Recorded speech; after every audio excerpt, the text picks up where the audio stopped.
സഹോദരീ സഹോദരന്മാരെ, നവകേരള യാത്രയെയും നവകേരള സദസ്സിനെയും വലിയ തോതിൽ നെഞ്ചേറ്റി കേരളത്തിൽ തന്നെ മാതൃക കാണിച്ച മഞ്ചേശ്വരം മണ്ഡലത്തിലെ ജനസഞ്ചയത്തെ ആദ്യമായും ഹൃദയപൂർവ്വം അഭിവാദ്യം ചെയ്യും.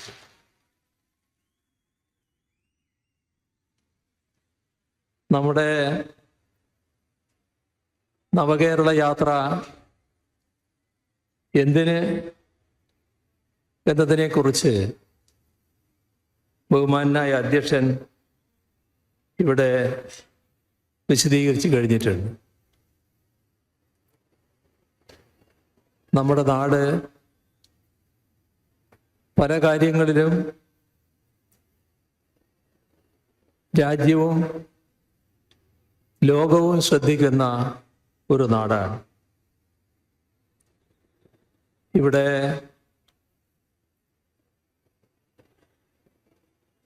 ആ മുന്നോട്ട് പോക്കിന് വല്ലാത്തൊരു തടസ്സം നമുക്ക് അനുഭവപ്പെട്ടിരുന്നു. അതിൻ്റെ ഭാഗമായി കേരളമാകെ കടുത്ത നിരാശയിൽ കഴിഞ്ഞൊരു കാലമുണ്ടായിരുന്നു. 2016 മുൻപ് എല്ലാ മേഖലയിലും കേരളീയർ കടുത്ത നിരാശയിലായിരുന്നു. നിങ്ങൾ നമ്മുടെ അയൽ സംസ്ഥാനത്തിൻ്റെ അതിർത്തിയിൽ ജീവിക്കുന്നവരാണ്.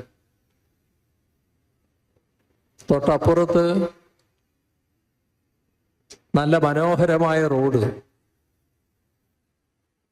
ഇപ്പുറത്ത് ഇടുങ്ങിയ സഞ്ചരിക്കാൻ കഴിയാത്ത ദേശീയപാത എന്ന് വിളിക്കാൻ പറ്റാത്ത റോഡ്. ഇതിന് ഇനി ഇവിടെ മാറ്റമുണ്ടാകില്ല എന്ന് വിശ്വസിക്കുന്നതിന് നിർബന്ധിക്കപ്പെട്ട ജനങ്ങൾ.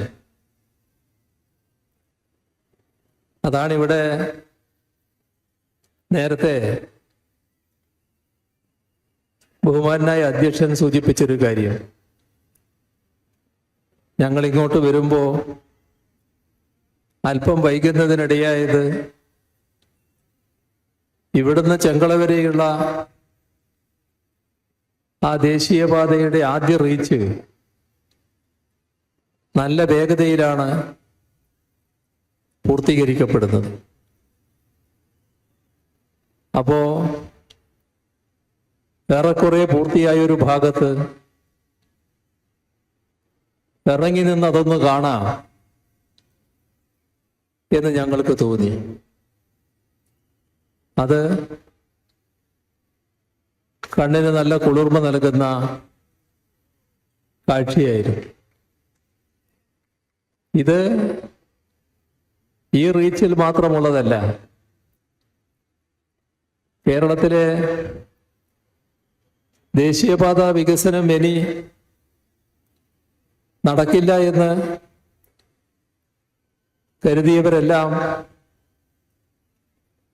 ഇപ്പോഴാ വിശ്വാസത്തിലല്ല, സമയബന്ധിതമായി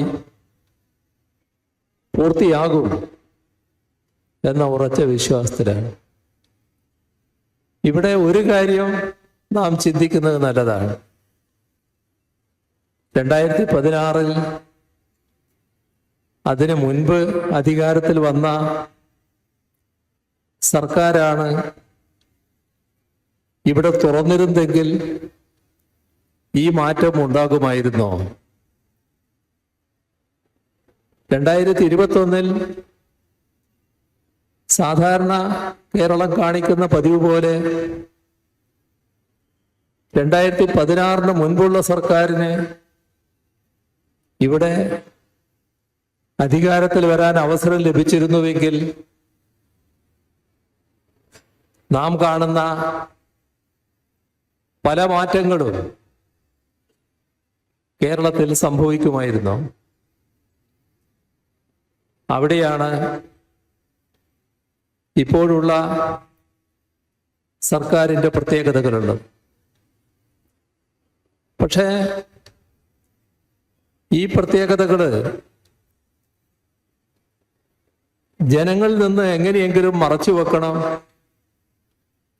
എന്ന് അതീവ നിക്ഷിപ്ത താല്പര്യത്തോടെ കേരളത്തിലെ ഒരു കൂട്ടം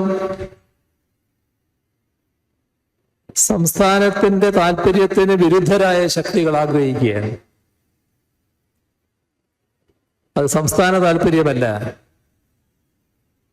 അവരുടേതായ നിക്ഷിപ്ത താല്പര്യങ്ങളുണ്ട്. പക്ഷേ ജനങ്ങൾ അതിനോടൊപ്പമില്ല. ജനങ്ങൾ അതിൻ്റെ കൂടെ അണിനിരക്കാനും തയ്യാറല്ല. അതുകൊണ്ടാണ് 2021 LDF സർക്കാരിന് 99 സീറ്റുകൾ നൽകി തുടർഭരണം കേരളത്തിലെ ജനങ്ങൾ സമ്മാനിച്ചത്. ആ സർക്കാരിനോട് രാഷ്ട്രീയമായ ഭിന്നത കോൺഗ്രസിനും UDF-നും ഉണ്ടാകാം. BJP-ക്ക് വല്ലാത്തൊരു അസഹിഷ്ണുതയും ഉണ്ടാകാം. പക്ഷേ നാടിനു വേണ്ടി സർക്കാർ ചെയ്യുന്ന കാര്യങ്ങൾ ഇവിടെ നടക്കാൻ പാടില്ലെന്നും ഇപ്പൊ ഇത് വേണ്ട എന്നും ഒരു നിലപാടെടുക്കുന്നതിന് എന്താണ് അർത്ഥം? ഈ പരിപാടി നിങ്ങൾ ശ്രദ്ധിച്ചിട്ടുണ്ടാകും. നിങ്ങളുടെ കൺമുന്നിലാണ് നടന്നത്. ചീഫ് സെക്രട്ടറിയാണ് സ്വാഗതം പറഞ്ഞത്. ഇത് തീർത്തും ഒരു സർക്കാർ പരിപാടിയാണ്. സാധാരണഗതിയിൽ ഈ പരിപാടിയിൽ ഒരു പ്രധാന റോളിൽ ഇവിടുത്തെ നിയമസഭാംഗം ഉണ്ടാകേണ്ടതായിരുന്നു.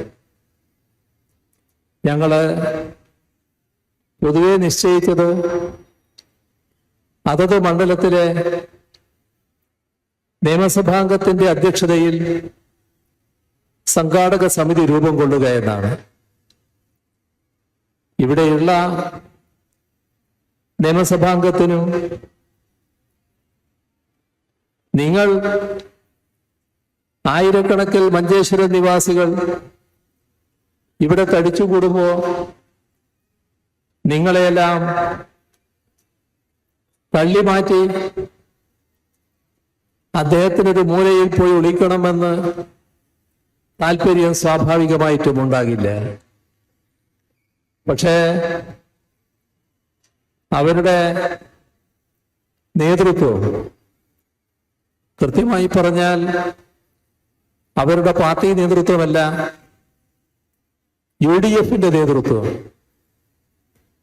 കോൺഗ്രസ്, അവർക്ക് ഈ പരിപാടിയിൽ സഹകരിക്കാൻ പാടില്ല എന്ന നിർബന്ധം. യഥാർത്ഥത്തിൽ നമ്മുടെ നാടിന്റെ ജനാധിപത്യ പ്രക്രിയക്കെതിരായൊരു വികാരമാണത്. അത്തരമൊരു സമീപനം ജനാധിപത്യ പ്രക്രിയയുടെ ഭാഗമായി കാണാൻ പറ്റുന്നതല്ല. അങ്ങനെ ഒരു തീരുമാനമെടുത്തപ്പോ അതനുസരിക്കാൻ മാത്രമേ സാധാരണഗതിയിൽ പ്രതിപക്ഷത്തുള്ള MLA-മാർക്ക് കഴിയുകയുള്ളൂ. എന്നാൽ ഞങ്ങളെ വഴിയിൽ കണ്ടവരും സ്വീകരിച്ചവരും ഞങ്ങളുടെ യാത്രക്ക് ആശീർവാദം നൽകിയവരും ഇവിടെ എത്തി ഈ മഹാപരിപാടിയിൽ പങ്കാളികളാകുന്നതും LDF-നപ്പുറമുള്ള ഒരു വിഭാഗം ജനങ്ങൾ കൂടിയാണ്. കാരണം ഇത് നാടിനു വേണ്ടിയാണ്, നാടിന്റെ പരിപാടിയാണ്, നമ്മുടെ സംസ്ഥാനത്തെ ഗവൺമെന്റ് നടത്തുന്ന പരിപാടിയാണ് എന്ന തിരിച്ചറിവ് എല്ലാ രാഷ്ട്രീയ പാർട്ടികളിലുമുള്ള ജനങ്ങൾക്ക്, പ്രത്യേകിച്ച് സാധാരണക്കാർക്ക് ഉണ്ട് എന്നതാണ് ഈ മഹാജനപങ്കാളിത്തം വ്യക്തമാക്കുന്നത്. അവരോട് നിങ്ങൾക്ക് നല്ല ബുദ്ധി തോന്നട്ടെ എന്ന് ഉപദേശിച്ചിട്ട് കാര്യമില്ല. കാരണം അവരാ നിലക്കായിപ്പോയി എന്നതാണ്. എന്നാൽ ഇതിനെ എങ്ങനെയൊക്കെ ഇകഴ്ത്തി കാണിക്കാം, ഏതെല്ലാം തരത്തിൽ വിവാദമുണ്ടാക്കാം, ഇതിനാണ് ശ്രമം നടന്നത്. ആ ശ്രമം നടത്തിയതിന് നേതൃത്വം കൊടുത്തവര് ഇന്ന് നമ്മുടെ ഈ പരിപാടി സ്ഥലത്തില്ല. എന്നാൽ അതിന് പ്രചാരണം കൊടുക്കുന്നതില് പങ്കാളിത്തം വഹിച്ച ഒരു കൂട്ടര് നമ്മുടെ ഈ പരിപാടിയിലുണ്ട്. അതിലൊന്ന് ബസിന്റെ ആഡംബരത്തെ കുറിച്ചാണ്. ഞങ്ങളും ഈ ബസ്സില് ആദ്യമായിട്ടാണ് കാസർഗോഡ് ഗസ്റ്റ് ഹൗസിൽ നിന്ന് കയറിയത്. അപ്പോ ബസിന്റെ ആഡംബരം എന്താണ് എന്ന് ഞങ്ങൾ എത്ര പരിശോധിച്ചിട്ടും മനസ്സിലായില്ല. ഏതായാലും ഞങ്ങളെ പരിശോധന കൊണ്ട് മാത്രം അത് അവസാനിപ്പിക്കേണ്ടതില്ല. ഈ പരിപാടിക്ക് ശേഷം ഞങ്ങളെല്ലാവരും ഇവിടുന്ന് അതേ ബസ്സിൽ തന്നെ കയറിയാണ് തിരിച്ച് കാസർഗോഡേക്ക് പോവുക. ഇവിടെയുള്ള മാധ്യമപ്രവർത്തകരോട് ഒരഭ്യർത്ഥനയുള്ളത്, ഞങ്ങളെല്ലാം കയറി ഇരുന്നതിന് ശേഷം നിങ്ങളും ആ ബസ്സിലൊന്ന് കയറണം.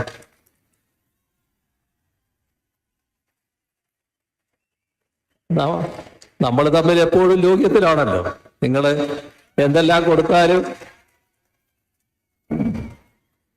നിങ്ങളുമായി നല്ല ബന്ധമാണല്ലോ ഞങ്ങൾ പുലർത്തിപ്പോരുന്നത്. അതുകൊണ്ട് നിങ്ങൾക്ക് അവിടെ വന്ന് ഇതിന്റെ അകമാകെ ഒന്ന് പരിശോധിക്കാം, എത്രത്തോളമാണ് ഈ ആർഭാട സൗകര്യങ്ങൾ ഉള്ളത് എന്നത്. അപ്പൊ അതിന് നിങ്ങളെല്ലാം സാക്ഷി നിർത്തി നമ്മുടെ മാധ്യമപ്രവർത്തകരെ ഞാൻ ഈ ഘട്ടത്തിൽ ക്ഷണിക്കുകയാണ്.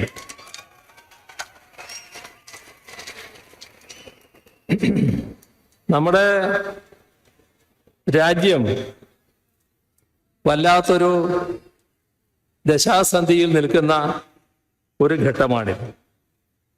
ഏറ്റവും പ്രധാനം നമ്മുടെ രാജ്യത്തിൻ്റെ ജനാധിപത്യ മതനിരപേക്ഷ സ്വഭാവം വെല്ലുവിളിക്കപ്പെടുന്നു എന്നുള്ളതാണ്. ഇതൊരു ചെറിയൊരു കാര്യം മാത്രമായിട്ട് ഒതുങ്ങുന്നതല്ല, അല്ലെങ്കിൽ ചെറിയൊരു വൃത്തത്തിൽ ഒതുങ്ങുന്നതല്ല.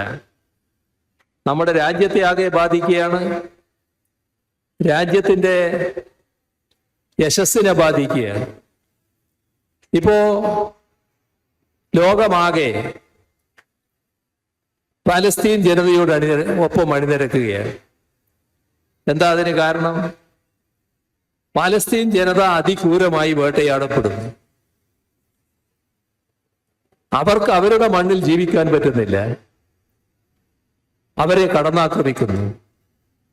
പിഞ്ചു കുഞ്ഞുങ്ങളും സ്ത്രീകളും എല്ലാം അതിക്രൂരമായി കൊല ചെയ്യപ്പെടുന്നു.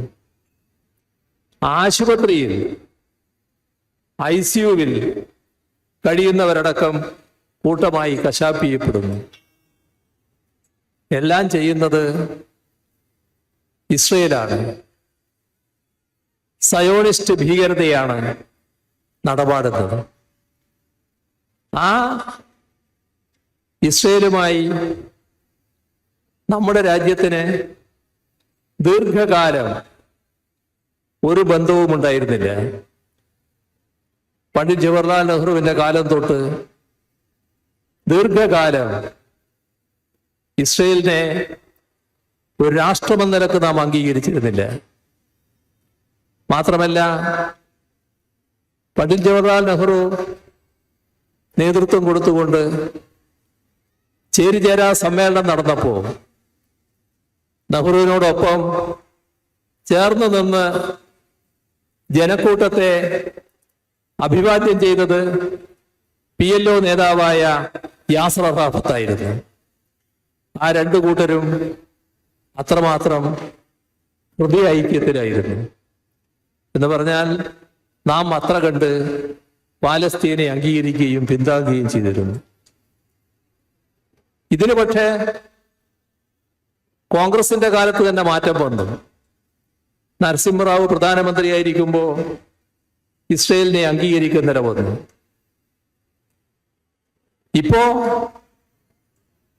വലിയ തോതിൽ മോദിയുടെ ഗവൺമെന്റ് BJPയുടെ നേതൃത്വത്തിൽ ഇസ്രയേലിനെ പിന്താങ്ങുന്നു.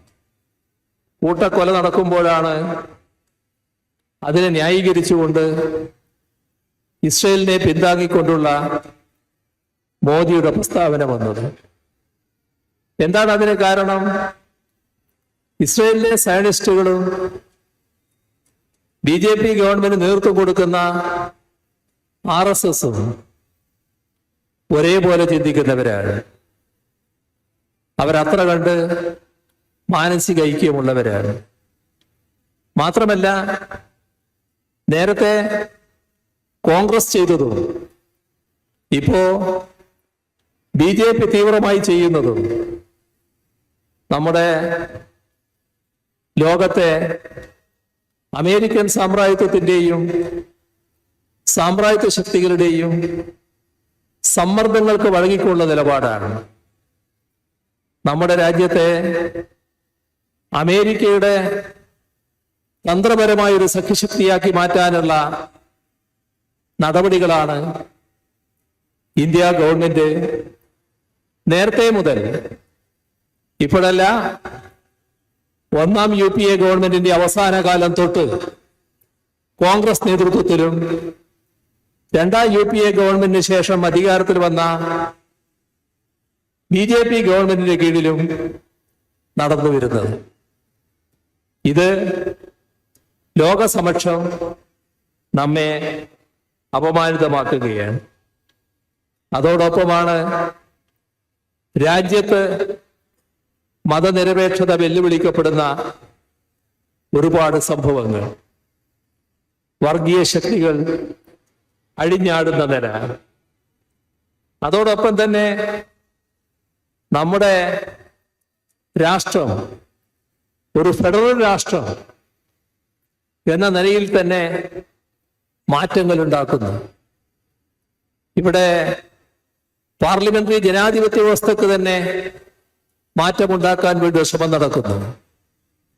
എല്ലാം ഒരു വ്യക്തിയിൽ കേന്ദ്രീകരിച്ചു കൊണ്ടുപോകാൻ ആഗ്രഹിക്കുന്ന നടപടികൾ തുറന്നു വരുന്നു.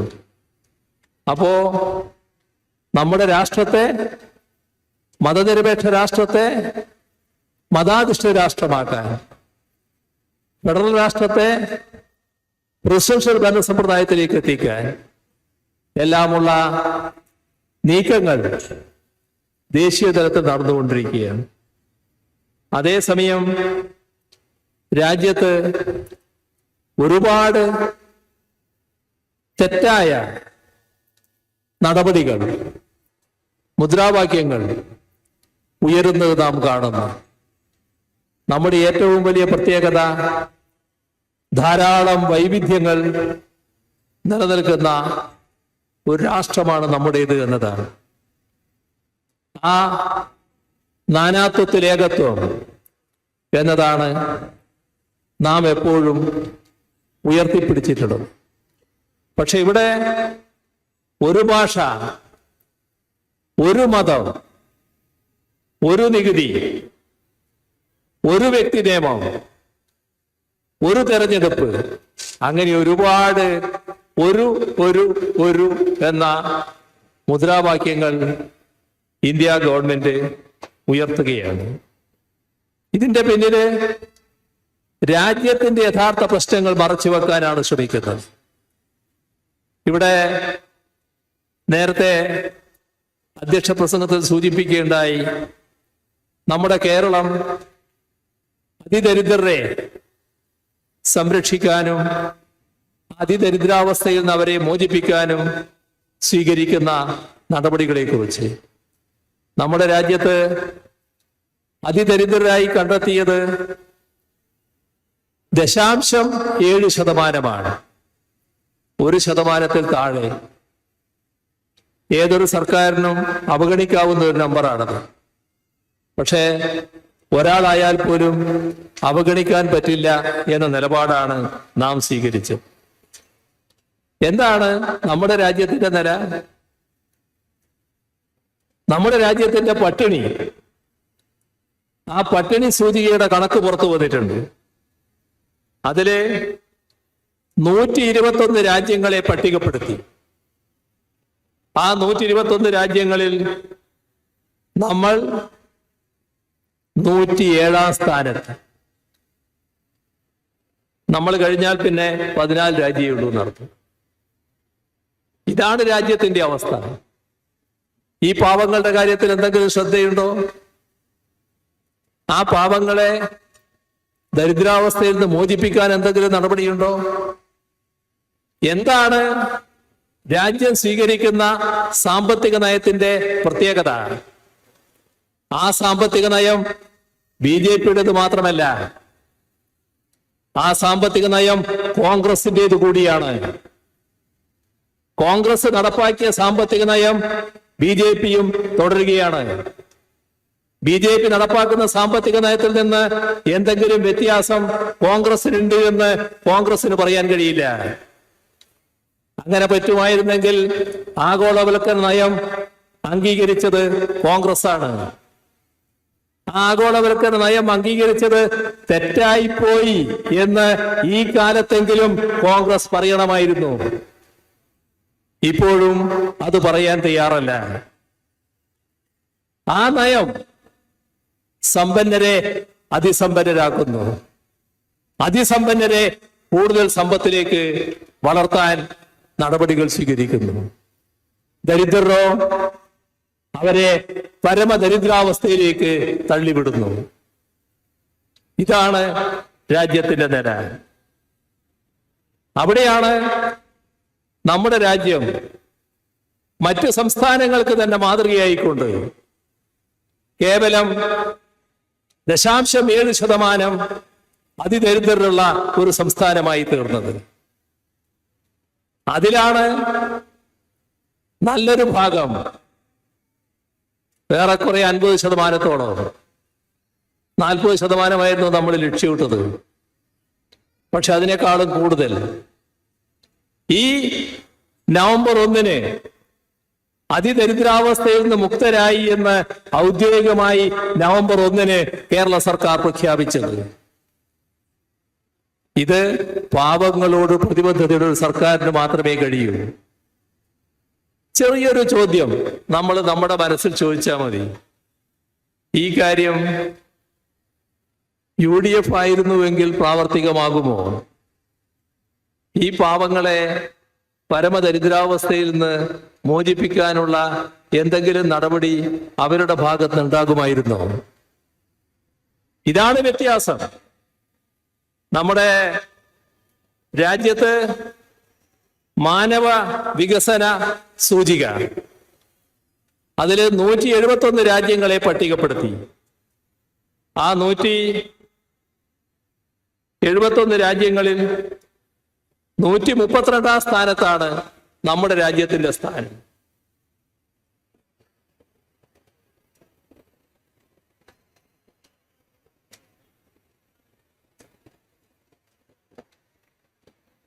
ഇതാണ് രാജ്യത്തിന്റെ അവസ്ഥ. അതേപോലെ തന്നെ സാമ്പത്തിക അസമത്വ സൂചിക ലോകത്തുള്ള 161 രാജ്യങ്ങളെ പട്ടികപ്പെടുത്തി. അതിൽ നമ്മുടെ രാജ്യം നിൽക്കുന്നത് 123 സ്ഥാനത്താണ്. അത്രമാത്രം സാമ്പത്തിക അസമത്വം നമ്മുടെ രാജ്യത്ത് നിലനിൽക്കുകയാണ്. ഉള്ളവനും ഇല്ലാത്തവനും തമ്മിലുള്ള അന്തരം അത്ര വലുതാണ് എന്നർത്ഥം. ആരോഗ്യ മേഖലയിൽ പണം വിനിയോഗിക്കൽ, അതിന്റെ ഭാഗമായി 161 രാജ്യങ്ങളെ പട്ടികപ്പെടുത്തി. അതില് 157 സ്ഥാനത്താണ് നമ്മുടെ ഇന്ത്യയുടെ സ്ഥാനം. നമ്മുടെ രാജ്യത്ത് കിട്ടിയ അവസരങ്ങളിലെല്ലാം ഇടതുപക്ഷത്തെ വല്ലാതെ കടന്നാക്രമിക്കാനും ഇന്ന് രാജ്യത്താകെ ഇടതുപക്ഷ നേതൃത്വം കൊടുക്കുന്ന ഒരു ഗവൺമെന്റ് മാത്രമാണല്ലോ ഉള്ളത്. ആ ഗവൺമെന്റിനെ എങ്ങനെയല്ല ഇകഴ്ത്തി കാണിക്കാൻ പറ്റുമോ അതിനുവേണ്ടി സാധാരണ നിലക്കുള്ള തങ്ങളുടെ ധർമ്മമടക്കം ഉപേക്ഷിച്ചുകൊണ്ട് പ്രവർത്തിക്കാനും നേതൃത്വം കൊടുക്കാനും കഴിയുന്ന നമ്മുടെ മാധ്യമങ്ങളില്ലേ, ആ മാധ്യമങ്ങളുടെ സ്വാതന്ത്ര്യത്തിന്റെ അവസ്ഥ ലോകത്ത്, ഇന്ത്യയിൽ അതിന്റെ ഒരു കണക്ക് നാം കാണേണ്ട ഒരു കാര്യം തന്നെയാണ്. 180 രാജ്യങ്ങളെ പട്ടികപ്പെടുത്തി.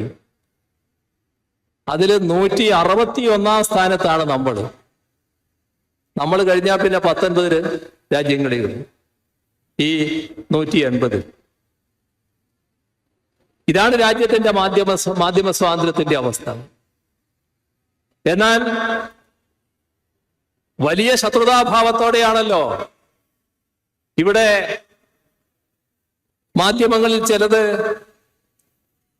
ഇടതുപക്ഷം നേതൃത്വം കൊടുക്കുന്ന ഗവൺമെന്റിനെ ആക്രമിച്ചുകൊണ്ടിരിക്കുന്നത്. ഇവിടെ മാധ്യമ സ്വാതന്ത്ര്യത്തിന് വിഘാതമുണ്ടാക്കുന്ന എന്തെങ്കിലും നടപടി സർക്കാരിന്റെ ഭാഗത്തുനിന്നുണ്ടായി എന്ന പരാതി അവർക്ക് പോലും ഉന്നയിക്കാനില്ല. അതാണ് പ്രത്യേകത. രാജ്യം നേരെ മറ്റൊരു വഴിക്ക് പോകുന്നു. തങ്ങൾ പറയുന്നതിനനുസരിച്ച് കാര്യങ്ങൾ നിർവഹിക്കണം എന്ന നിലയിലേക്ക് ഭരണാധികാരികൾ കാര്യങ്ങൾ എത്തിക്കുന്നു. ഇവിടെ എന്താണ് കേരളത്തിലെ LDF സർക്കാർ ശ്രമിച്ചത്? നമ്മുടെ സംസ്ഥാനത്ത് രാജ്യമാകെ നടപ്പാക്കപ്പെടുന്ന സാമ്പത്തിക നയം അത് ആഗോളവൽക്കരണത്തിൽ ഊന്നിയിട്ടുള്ളതാണ്, ഉദാരവൽക്കരണത്തിന്റെ ഭാഗമായുള്ളതാണ്. അതിലൊരു ബദൽ നയം, ആ ബദൽ നയമാണ് നാം കേരളത്തിൽ നടപ്പാക്കാൻ ശ്രമിച്ചത്. എല്ലാറ്റിൻ്റെയും വലിയ വിശദീകരണത്തിലേക്ക് ഞാനിപ്പോൾ പോകുന്നില്ല. പക്ഷേ കേന്ദ്രം പൊതുമേഖലാ സ്ഥാപനങ്ങൾ എല്ലാം കൈയൊഴിയുന്നു. അവർ കൈയൊഴിയുന്ന സ്ഥാപനങ്ങൾ അടക്കം ഏറ്റെടുത്ത് ഇവിടെ പൊതുമേഖലയായി നിലനിർത്താൻ സംസ്ഥാന സർക്കാർ ശ്രമിക്കുന്നു. അതോടൊപ്പം നല്ല രീതിയിൽ പൊതുമേഖലയെ ശക്തിപ്പെടുത്തുന്ന നടപടികൾ സ്വീകരിക്കുന്നു. രാജ്യത്താകെയുള്ള വിമാനത്താവളങ്ങൾ സ്വകാര്യ സ്ഥാപനങ്ങൾ ഏൽപ്പിക്കുന്നു. നമ്മളാലാകാവുന്ന വിധം പൊതുമേഖലയിൽ നിർത്താനുള്ള ശ്രമം സംസ്ഥാന സർക്കാർ നടത്തുന്നു. പക്ഷേ ചില കാര്യങ്ങളിൽ വിജയിച്ചില്ല എന്നത് എല്ലാവർക്കും അറിയാം. ഇവിടെ രാജ്യവ്യാപകമായി നിയമന നിരോധനം, ലക്ഷക്കണക്കിൽ തസ്തികകൾ ഒഴിഞ്ഞു കിടക്കുന്നു. എന്നാൽ കേരളത്തിൽ മറ്റൊരിടത്തുമില്ലാത്ത രീതിയിൽ നിയമനങ്ങൾ നടത്തുന്നു. നമ്മുടെ സംസ്ഥാനത്ത് ക്ഷേമ പെൻഷനുകളും മറ്റാനുകൂല്യങ്ങളും സേവന മേഖലയുമെല്ലാം മുന്നോട്ട് കൊണ്ടുപോകാനുള്ള നടപടികൾ നല്ല രീതിയിൽ തുടരുന്നു. ക്ഷേമ പെൻഷനുകൾ നൽകുന്നതിനെ കുറിച്ചാണ് കേന്ദ്ര ധനമന്ത്രി തന്നെ ഒരു തവണ തിരുവനന്തപുരത്ത് വന്ന് സംസ്ഥാന സർക്കാരിനെ വിമർശിക്കാൻ തയ്യാറായത്. പക്ഷെ ആ വിമർശനത്തിന്റെ ഭാഗമായി ക്ഷേമ പെൻഷനുകൾ വേണ്ടെന്ന് വെക്കുകയല്ല സർക്കാർ ചെയ്തത്. സംസ്ഥാന സർക്കാരിന്റെ സമീപനം കേന്ദ്രത്തെ ചൊടിപ്പിക്കുന്നു. അതിന്റെ ഭാഗമായി സംസ്ഥാനത്തെ സാമ്പത്തികമായി ഞെരുക്കാനുള്ള തുടർ നടപടികൾ കേന്ദ്രത്തിന്റെ ഭാഗത്തു നിന്നുണ്ടാകുന്നു. എന്നാൽ അതിനെയെല്ലാം അതിജീവിച്ചുകൊണ്ട് തന്നെ സംസ്ഥാന സർക്കാർ മുന്നോട്ട് പോകുന്നു. ഇവിടെ നാം ശ്രദ്ധിക്കേണ്ട ഒരു കാര്യം, നമ്മുടെ സംസ്ഥാനം ദീർഘകാലമായി സ്വീകരിച്ചു വന്ന നടപടികളുണ്ട്. അതിന് നല്ല സ്വീകാര്യതയാണ് ജനങ്ങളുടെ ഭാഗത്തുനിന്നുണ്ടായിട്ടുള്ളത്. പക്ഷേ ഇന്ത്യയിലാകെയുള്ള ഇടതുപക്ഷം നേതൃത്വം കൊടുക്കുന്ന ഒരു സർക്കാർ, ആ സർക്കാരിനെ സാമ്പത്തികമായി ശ്വാസം മുട്ടിക്കുക, തുടർന്ന് പ്രവർത്തിക്കാൻ അനുവദിക്കാതിരിക്കുക, ഈ നിലയാണ് സ്വീകരിച്ചുകൊണ്ടിരിക്കുന്നത്. അതിലെ ഒരു ഭാഗം ധനകാര്യ കമ്മീഷനുകൾ നൽകുന്ന ശുപാർശകളാണ്. നേരത്തെ 10ാം ധനകാര്യ കമ്മീഷൻ 3.8% നമുക്ക് സാമ്പത്തിക വിഹിതം അനുവദിച്ചിരുന്നു. 8.9 വേണമെങ്കിൽ 3.9% എന്നും പറയാം. അതാണ് അവസ്ഥ.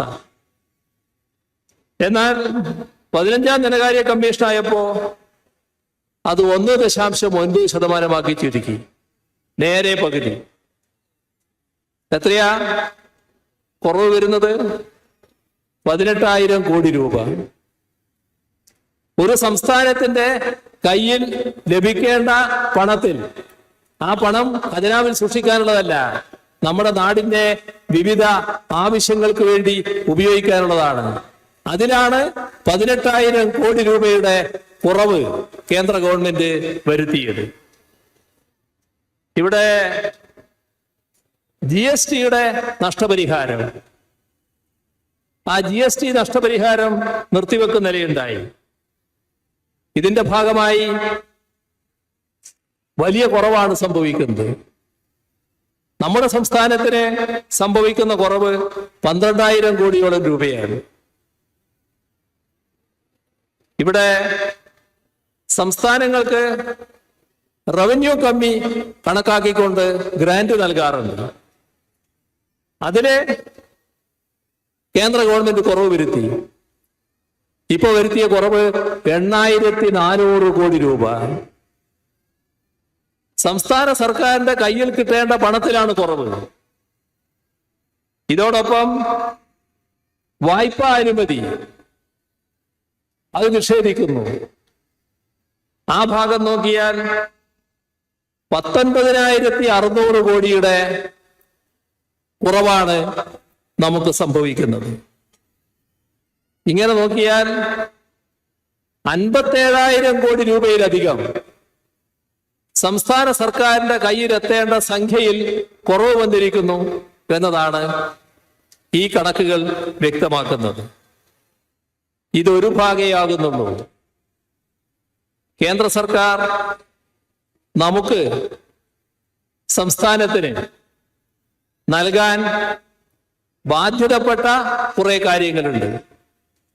അതിലൊന്നാണ് കോളേജ് അധ്യാപകരുടെയും മറ്റും കാര്യത്തിന് UGC ശമ്പള നിരക്ക് അംഗീകരിച്ച് ശമ്പള പരിഷ്കരണം നടപ്പാക്കലും നാം നടപ്പാക്കി. ആ ഇനത്തിൽ UGC നിരക്ക് വെച്ച് നമുക്ക് 750 കോടി രൂപ ലഭിക്കണം. അത് കിട്ടിയിട്ടില്ല. ഇവിടെ നെല്ല് സംഭരണം, ആ കാര്യത്തിൽ 792 കോടി രൂപ കുടിശ്ശികയായി കിടക്കുകയാണ്. നമ്മുടെ സംസ്ഥാനം ഭക്ഷ്യസുരക്ഷാ നിയമം നടപ്പാക്കി. കേന്ദ്രത്തിൽ നിന്ന് ലഭിക്കേണ്ടത് 61 കോടി രൂപ കുടിശ്ശികയായി കിടക്കുന്നു. സ്കൂൾ ഉച്ചഭക്ഷണ പദ്ധതി മാതൃകാപരമായി നേരത്തെ നാം നടപ്പാക്കുന്ന ഒരു പദ്ധതിയാണ്. അതിലെ കേന്ദ്ര വിഹിതം 54 കോടി രൂപ നമുക്ക് ലഭിക്കാനുണ്ട്.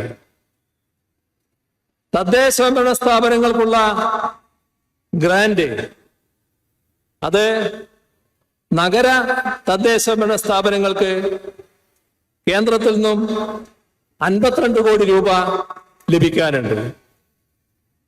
ഹെൽത്ത് ഗ്രാന്റ് ഇനത്തില് 137 കോടി രൂപ ലഭിക്കാനുണ്ട്. ഇതിനു പുറമെ വേറെയും ഉണ്ട് എന്താണ് വസ്തുത. ഒരു സംസ്ഥാനത്തെ എങ്ങനെ ശത്രുതാ മനോഭാവത്തോടെ കാണുന്നു എന്നതാണ് ഇതിൽ നിന്ന് നമുക്ക് മനസ്സിലാക്കാൻ കഴിയുന്നത്. നമ്മൾ നമ്മുടെ സംസ്ഥാനത്ത് നടപ്പാക്കുന്ന കാര്യങ്ങൾ ഈ സാമ്പത്തിക ഞെരുക്കത്തിലടക്കം മാതൃകാപരമായ പ്രവർത്തനമാണ് വിവിധ മേഖലകളിൽ കേരളം നടപ്പാക്കുന്നത്. ഇപ്പോ വലിയ പ്രയാസം അനുഭവിക്കുന്ന ചില കാര്യങ്ങളിൽ നാം സാമ്പത്തിക സഹായം നൽകുന്നുണ്ട്. ദുരിതാശ്വാസ നിധിയിൽ നിന്ന് നൽകുന്ന സഹായമാണ്. ആ ദുരിതാശ്വാസ നിധിയിൽ നൽകിയ സഹായം UDF കാലത്ത് 808 കോടി രൂപയായിരുന്നു. നമ്മുടെ കഴിഞ്ഞ 7 വർഷം എടുത്താല് 7600 കോടി രൂപയാണ്. 5 വർഷം 808 കോടി, ഈ 7 വർഷം 7600 കോടി. നമ്മുടെ ക്ഷേമ പെൻഷൻ 2016 600 രൂപ വീതമായിരുന്നു. 2 വർഷം വരെ കുടിശ്ശികയായി കിടക്കുന്നുണ്ടായിരുന്നു. ഇപ്പോ 60 ലക്ഷത്തോളം പേർക്ക് 1600 രൂപ വീതം ക്ഷേമ പെൻഷൻ ലഭ്യമാവുകയാണ്.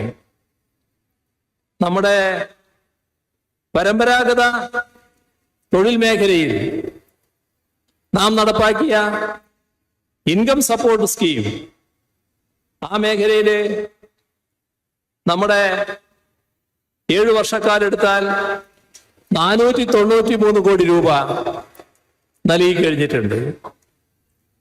ഖാദി മേഖലക്ക് 2011 മുതൽ 16 വരെ 260 കോടി രൂപയായിരുന്നു.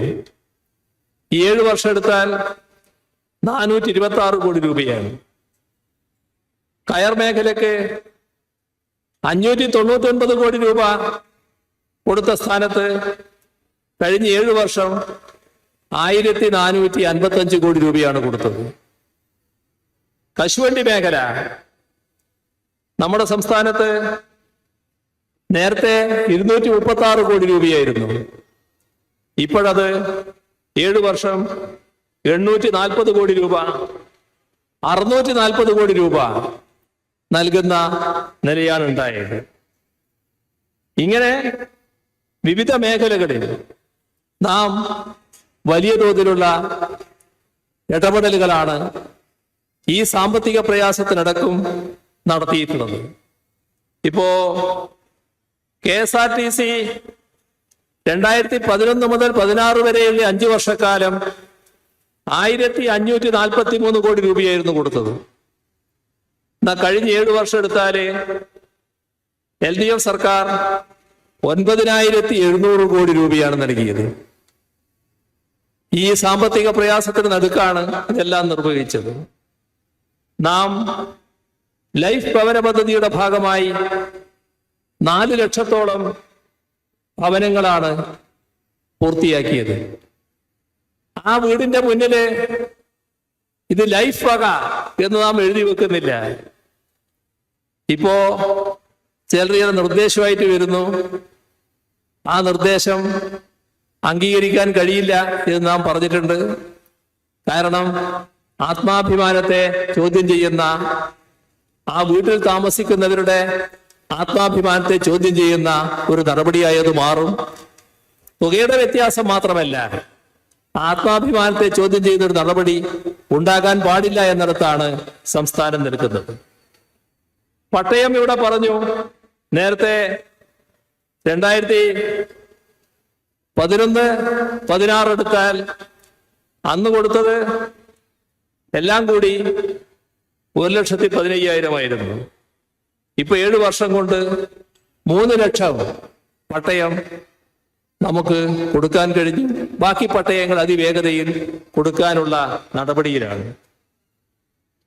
PSC നിയമനം അത് മറ്റൊരു സംസ്ഥാനത്തും ഇല്ലാത്ത രീതിയിലാണ്. നമ്മുടെ സംസ്ഥാനത്ത് കഴിഞ്ഞ 7 വർഷം 2,22,000 PSC നിയമനമാണ് നടന്നത്. ഇന്ത്യയിലെ വലിയ സംസ്ഥാനങ്ങളെല്ലാം കൂടി കൂട്ടിയാലും ഇത്ര തികയില്ല. അതാ കണക്ക് വേറെയാണ്. ആരോഗ്യ മേഖലയില് നാം ചെലവിട്ടത് ബജറ്റ് വിഹിതമായിട്ട് തന്നെ 2,500 കോടിയോളം രൂപയിൽ എത്തി നിൽക്കുകയാണ്. കാരുണ്യ ആരോഗ്യ സുരക്ഷാ പദ്ധതി പ്രകാരം 43 ലക്ഷം കുടുംബങ്ങളിലെ 73 ലക്ഷം ആളുകൾക്കാണ് ഇൻഷുറൻസ് പരിരക്ഷ ലഭിക്കുന്നത്.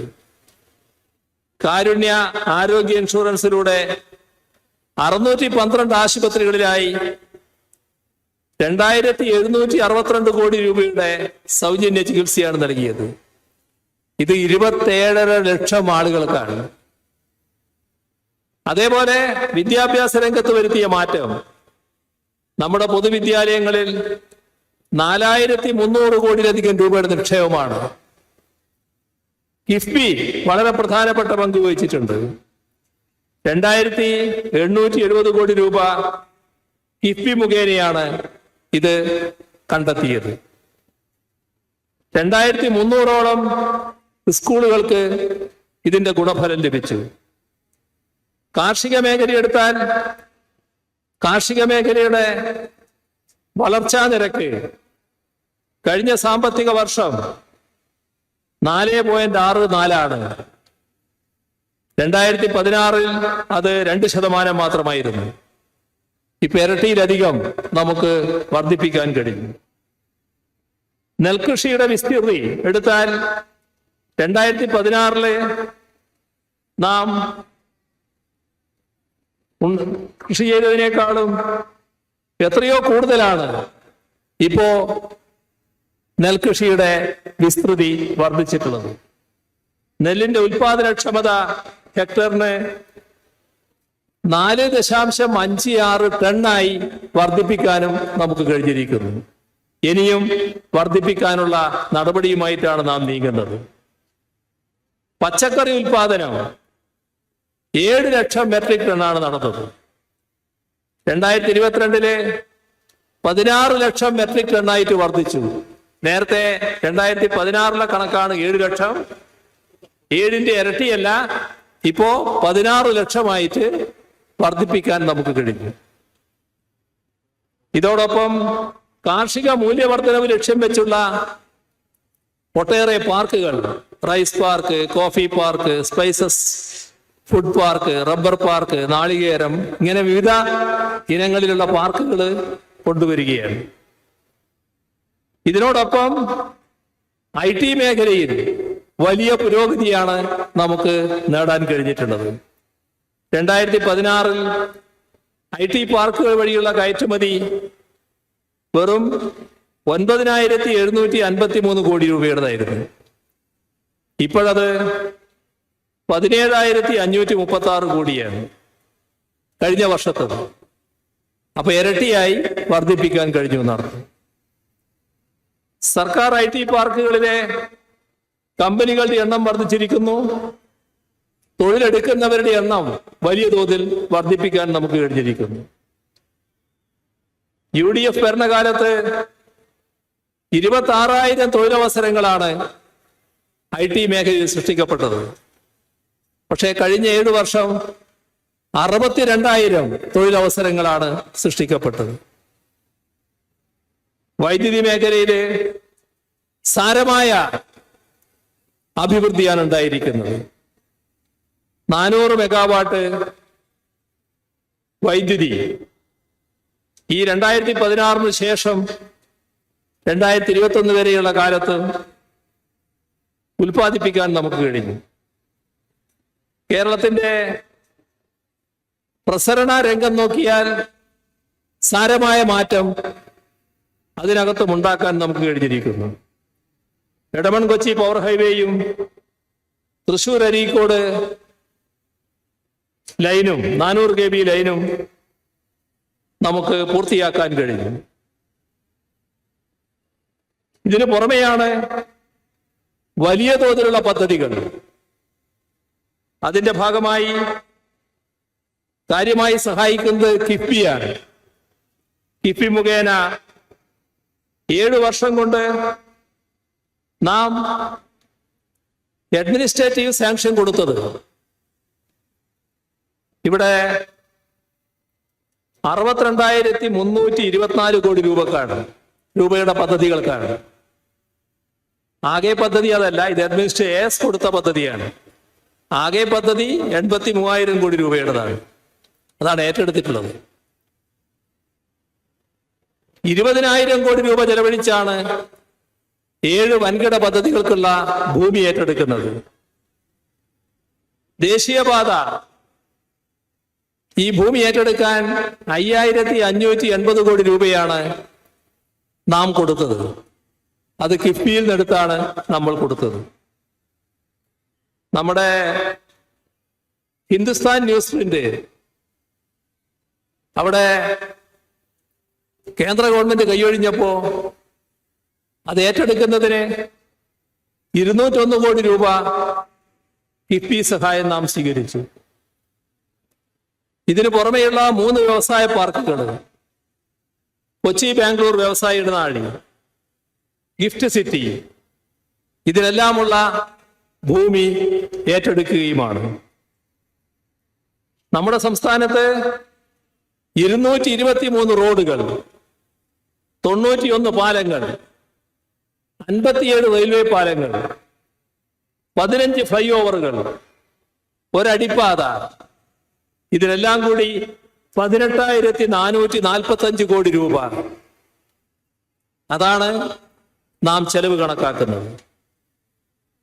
നേരത്തെ പറഞ്ഞു, വിദ്യാഭ്യാസ മേഖലയിൽ പണം ചെലവഴിച്ചത് 44,705 ക്ലാസ് മുറികളും 11,257 school ലാബുകളും hi tech നിലവാരത്തിലാക്കി.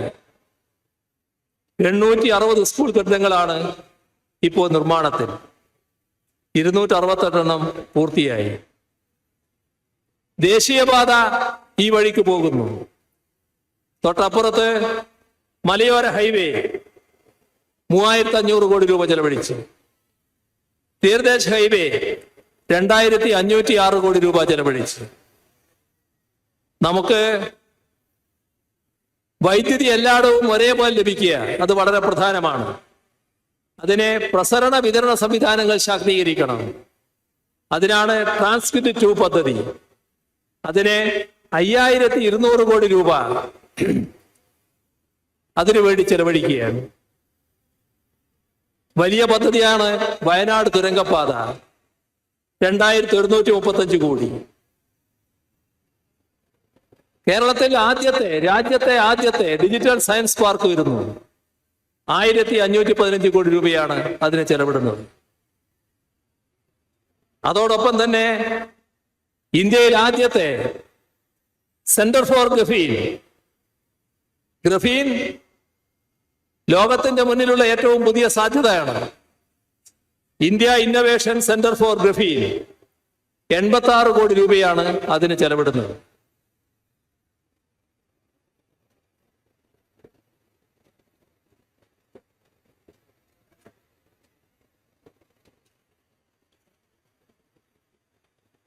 Graphene pilot production facility 237 കോടി രൂപ ചെലവിട്ടാണ് പ്രാവർത്തികമാക്കുന്നത്. കെ ഫോൺ ഇപ്പൊ യാഥാർത്ഥ്യമായി 1611 കോടി രൂപയാണ് അതിന് ചെലവിടുന്നത്. വിഴിഞ്ഞം തുറമുഖം 4600 കോടി രൂപ അതിന് ചെലവിടുകയാണ്.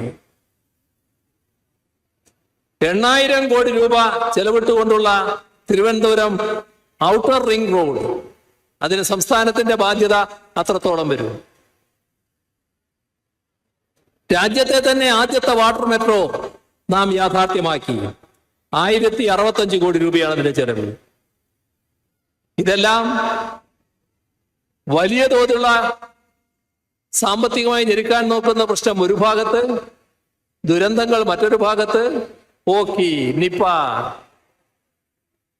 2018 പ്രളയം, നൂറ്റാണ്ടിലെ മഹാപ്രളയം, തൊട്ടു പിന്നാലെ വന്ന അതിരൂക്ഷമായ കാലവർഷക്കെടുതി, 2 വർഷത്തെ വ്യാപകമായ കോവിഡ് മഹാമാരി. ഇതിന്റെ എല്ലാം മുന്നിൽ നാം തകർന്നു വീണു പോകേണ്ടതാണ്. പക്ഷേ നാം തകർന്നില്ല, നാം വീണുപോയില്ല. മാത്രമല്ല, നല്ല രീതിയിൽ നമുക്ക് വളരാൻ കഴിഞ്ഞു. ആ വളർച്ച നമ്മുടെ കൺമുന്നിലുള്ളൊരു യാഥാർത്ഥ്യമാണ്. കേരളത്തിന്റെ ആഭ്യന്തര വളർച്ചാ നിരക്ക് 2016 9.6%. കഴിഞ്ഞ സാമ്പത്തിക വർഷം അത് 17.6%. ഇവിടുന്ന് എവിടത്തേക്ക്? 9.6 നിന്ന് 17.6. ഇതാണ് നമ്മുടെ ആഭ്യന്തര വളർച്ചാ നിരക്കിൽ വന്ന വ്യത്യാസം.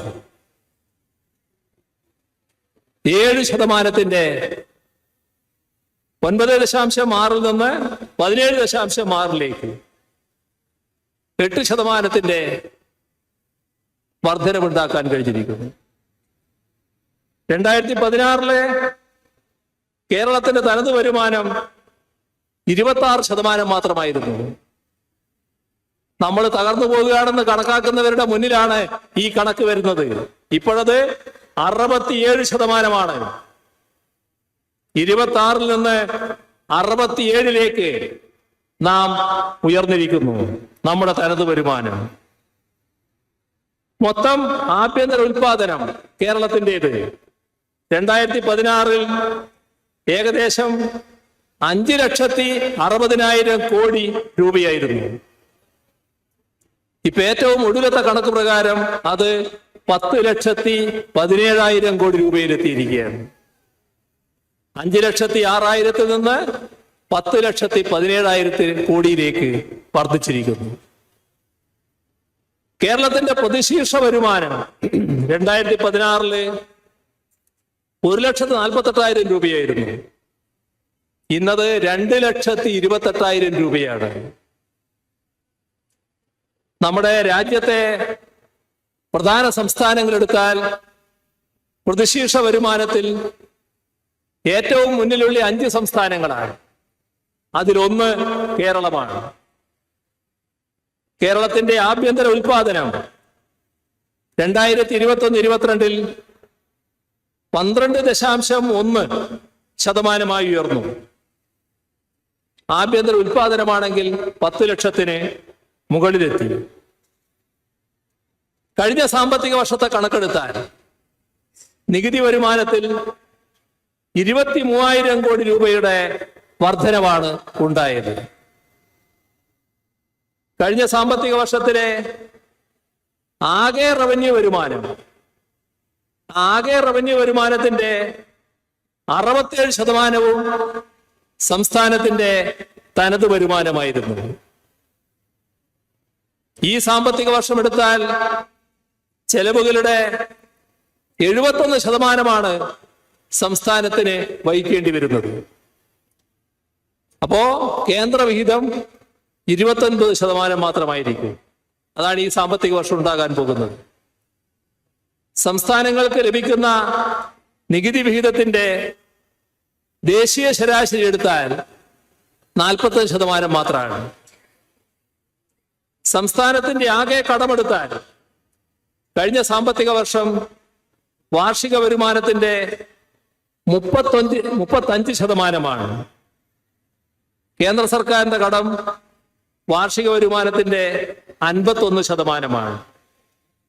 അപ്പോ ഇതാണ് കേരളത്തിന്റെ അവസ്ഥ. നാം തകരുകയല്ല, നാം മുന്നോട്ട് കുതിക്കുകയാണ്. സാമ്പത്തിക രംഗവും നമ്മുടേത് മെച്ചപ്പെടുകയാണ്. പക്ഷേ കേന്ദ്ര ഗവൺമെന്റ് നമ്മെ സാമ്പത്തികമായി ശ്വാസം മുട്ടിക്കാൻ നോക്കുന്നു. അത് നമുക്ക് ചില പ്രയാസങ്ങൾ സൃഷ്ടിക്കുന്നുണ്ട്.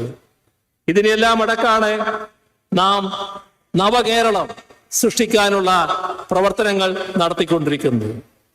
വരുന്ന 25 വർഷം, ആ 25 വർഷം കൊണ്ട് കേരളത്തെ ലോകത്തെ വികസിത രാഷ്ട്രങ്ങളിൽ, മധ്യവരുമാന രാഷ്ട്രങ്ങളിലെ ജനങ്ങളുടെ ജീവിത നിലവാര തോതിലേക്ക് നമ്മുടെ കേരളത്തിലെ ജനങ്ങളുടെ ജീവിത നിലവാര തോതും ഉയർത്തുക എന്നതാണ് ഉദ്ദേശിക്കുന്നത്. ആ കാര്യത്തിൽ എല്ലാവരും തൽപരരാണ്. നേരത്തെ പറഞ്ഞ ഏതാനും ചില നിക്ഷിപ്ത താല്പര്യക്കാരൊഴികെ. അതിന് നമ്മുടെ മുന്നോട്ടുള്ള യാത്രക്ക്, നവകേരള യാത്രക്ക്, ഈ നവകേരള സൃഷ്ടിക്ക് നിങ്ങളെല്ലാവരുടെയും സഹായവും സഹകരണവും പിന്തുണയും ഉണ്ടാകണം എന്ന് അഭ്യർത്ഥിക്കാനാണ് പ്രധാനമായും ഈ യാത്ര സംഘടിപ്പിച്ചത്. ആ പിന്തുണ ഉണ്ടാകണമെന്ന് ഒരിക്കൽ കൂടി അഭ്യർത്ഥിച്ചുകൊണ്ട് ഈ പരിപാടിയുടെ ഔപചാരികമായ ഉദ്ഘാടനം നിർവഹിച്ചതായി അറിയിച്ചുകൊണ്ട് അവസാനിപ്പിക്കുന്നു. നിങ്ങൾക്ക് എൻ്റെ അഭിവാദ്യങ്ങൾ.